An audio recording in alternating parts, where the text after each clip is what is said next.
जाण श्री स्वामी समर्थांची कथा, जिथे विश्वास तिथे स्वामी. अक्कलकोट नगरीत स्वामी समर्थांचा दरबार भरलेला होता. दूर दूरच्या गावांतून भक्त स्वामींच्या दर्शनासाठी येत होते. कोणी आजारातून मुक्त होण्यासाठी आले होते, कोणी संसारातील अडचणी घेऊन आले होते, तर कोणी फक्त स्वामींचे दर्शन मिळावे म्हणून आले होते. त्याच गावात गोविंदा नावाचा एक साधा गरीब शेतकरी राहत होता. गोविंदाची स्वामीवर खूप श्रद्धा होती. रोज सकाळी उठल्यावर तो हात जोडून म्हणायचा, श्री स्वामी समर्थ, आजचा दिवस तुमच्या चरणी. गोविंदाकडे मोठी शेती नव्हती, थोडी जमीन होती, 2 बैल होते आणि एक छोटंसं घर होतं. त्याची पत्नी आणि 2 मुलं होती. कष्ट करून तो संसार चालवत होता. पण एक वर्ष गावावर मोठं संकट आलं. पाऊसच पडला नाही. शेतं कोरडी पडली, विहिरींचं पाणी कमी झालं, जनावरांसाठी चारा मिळेनासा झाला. गोविंदाच्या शेतातही काहीच उगवलं नाही. घरातील धान्य संपत आलं. एक दिवस त्याची पत्नी शांतपणे म्हणाली, घरात उद्यासाठीही धान्य उरलेलं नाही. गोविंदा काहीच बोलला नाही. त्याने आकाशाकडे पाहिलं, डोळ्यात पाणी आलं, पण ओठावर एकच शब्द होता, स्वामी. दुसऱ्या दिवशी पहाटे तो अक्कलकोटला निघाला. मनात एकच विचार होता, स्वामी. दुसऱ्या दिवशी पहाटे तो अक्कलकोटला निघाला. मनात एकच विचार होता, स्वामी कडे जाऊन माझं दुःख सांगायचं. काही तासांनी तो स्वामी समर्थांच्या दर्शनाला पोहोचला. स्वामी एका झाडाखाली बसले होते. आजूबाजूला भक्तांची गर्दी होती. गोविंदा गर्दीतून पुढे गेला. स्वामींनी त्याच्याकडे एकटक पाहिलं. गोविंदाने काहीही न बोलता स्वामींच्या चरणी डोकं ठेवलं. त्याच्या डोळ्यातून अश्रू वाहू लागले. स्वामी शांत होते. थोड्या वेळाने स्वामी म्हणाले, काय रे, एवढा भार घेऊन का आलास? गोविंदा म्हणाला, स्वामी, माझं सगळं संपलं. स्वामी हसले आणि म्हणाले, सगळं संपलं?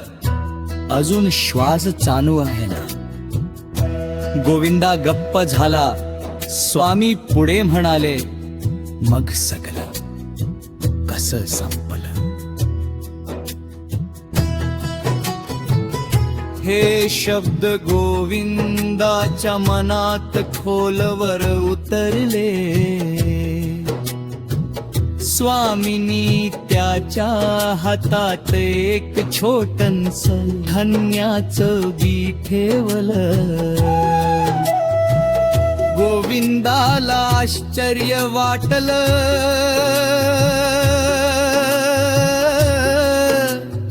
तो म्हणाला, स्वामी, माझ्याकडे पाणी नाही, जमीन कोरडी आहे. या एका बीजाचं मी काय करू? स्वामी म्हणाले, तू फक्त हे पेर, बाकीचं माझ्यावर सोड. गोविंदाने ते बी आपल्या कपाळाला लावलं.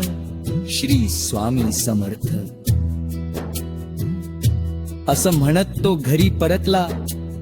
घरी आल्यावर त्याने ते बी जपून ठेवलं. पण मनात प्रश्न होता, स्वामींनी सांगितलं म्हणून पेरलं तर खरंच काही होईल का? पुढच्या सकाळी तो शेतात गेला. त्याने जमिनीत एक छोटासा खड्डा केला. ते बी पेरलं. माती टाकली आणि हात जोडून म्हणाला, स्वामी आता माझं काही चालत नाही, तुमची इच्छा. दिवस गेले. एक दिवस, 2 दिवस, पाऊस नाही. गोविंदा रोज त्या जागी जायचा, माती पाहायचा, पण काहीच दिसत नव्हतं. गावातील लोक त्याची मजा करू लागले. एक जण म्हणाला, गोविंदा त्या वाळलेल्या जमिनीत बी पेरून काय फायदा? घसरण झाले. हक्कश्या फेण्याशी बी होत नाही. गोविंदा काहीच बोलला नाही. तो फक्त म्हणायचा, माझं काम बी तेरेनं होत, आपण स्वामींची इच्छा.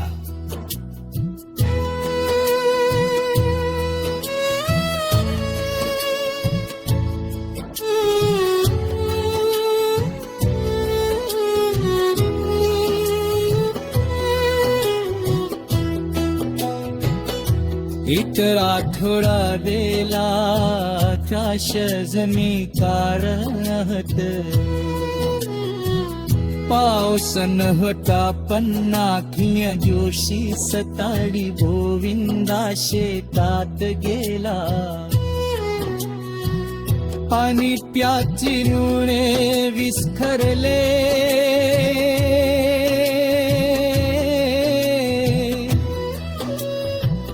जिथे त्याने बी पेरल होत,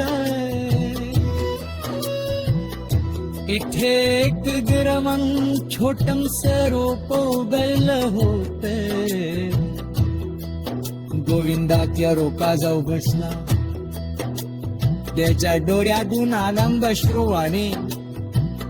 तो म्हणाले, स्वामी तुम्ही माझं ध्येय. ही तर सुरुवात होती. काही दिवसांनी अचानक कामतकारे खत जमू लागले. आकाशात वीज चमकली. काही जोरदार पाऊस सुरू झाला. गावातील लोक आनंदाने घराबाहेर आले. शेतात मानाने भरो मागली.